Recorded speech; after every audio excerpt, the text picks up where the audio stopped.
welcome to Smells Like Teen Horror.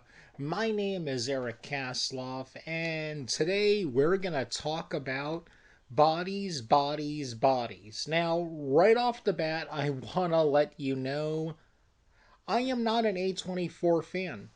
I am not going to say that their movies are boring or they're not good. They are good movies. They're very well made. These are like the pinnacle of elevated horror. I'm just not a fan of theirs at all. Ari Aster is a better filmmaker than I will ever be.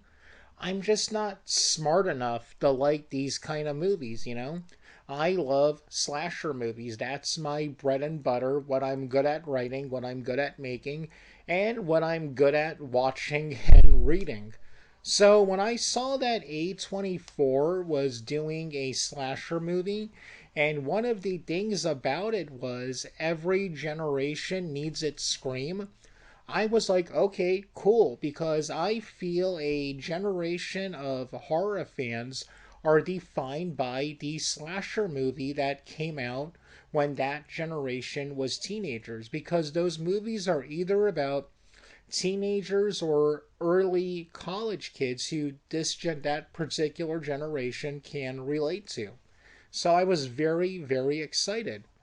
I was bummed out that I had to wait a week to see it. I mean, I live in Jersey, and during its first opening weekend, I would have had to have traveled to Manhattan to see it. And for a couple minutes there, I thought about it. But then it ended up coming to my area yesterday. I'm recording this on Saturday, August 13th. Um, I went to the earliest screening possible. That's how excited I was. And oh boy, was I let down. Maybe you have no clue what this movie is about, which I'm kind of shocked if you don't. So I'm going to give you a basic breakdown. A bunch of really rich kids are having a hurricane party. I don't know if that's a real thing. Comment below if it is. So one of the friends who hasn't been seen in a long time is Sophia. They're all drug addicts, but she's like the biggest drug addict of all of them. So she goes to rehab for a month, comes back to the party with her new girlfriend, B, who is a Russian, and she is apparently the daughter from Borat 2. I haven't seen that. So everybody's shocked that Sophia's there because she never said she was going. She said she told everybody she was coming in the group text, but that never happened. They don't know how she's there. There's one other person there who doesn't fit the group. He's like an older guy. He's in his 40s and he's dating one of these young young 20 somethings, maybe late teens, but I think they're all 21 and over. So he's the one older guy there. And as the day goes on, there's a little bit of tension with everybody and Sophia. Finally, that night, they play the game Bodies, Bodies, Bodies, which is kind of like Mafia or Werewolf if you've ever played those party games. So basically, one person in the game is picked to be the killer. It's done secretly. Lights go out, you tap someone on the shoulder, and that person's dead. Then you have to figure out who the killer is. They play that game, but then it goes, people really start dying. Now, I get that the movie is a joke of Generation Z making fun of itself. There's a line near the end of the movie where the character Sophia says, feelings are facts, and another character tells her, no, they're not, they're feelings. I get that they're making fun of Gen Z, and I love making fun of Gen Z. But this movie did not do it for me at all. at all.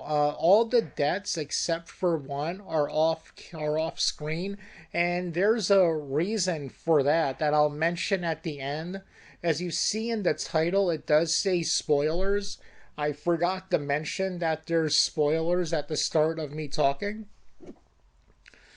So yeah, I just didn't like the movie at all, especially because of the ending. And right now I am putting up a spoiler warning, so if you don't want to if you don't want to be spoiled, please click away. My rating for it is an F. 2 hours of my life that I will never ever get back. Okay, you ready for the spoiler? Okay, because I'm going to spoil the movie right now. Right now, see, spoiler warning is up there, so I'm spoiling it. Okay, so at one point in the movie, one of the older guy takes a bottle of champagne and opens it with a sword. Pete Davis's character is like jealous and pissed off about this because they're the only two guys there and he's outcooled him. So you find out at the end of the movie, they get Pete Davis's cell phone. They use his face to open it. He's dead, but they, pull his eyes down. And you find out he died because he accidentally slit his own throat with a sword. And all the deaths that happen after that are paranoia that there's a killer in the house. Yeah, that's it.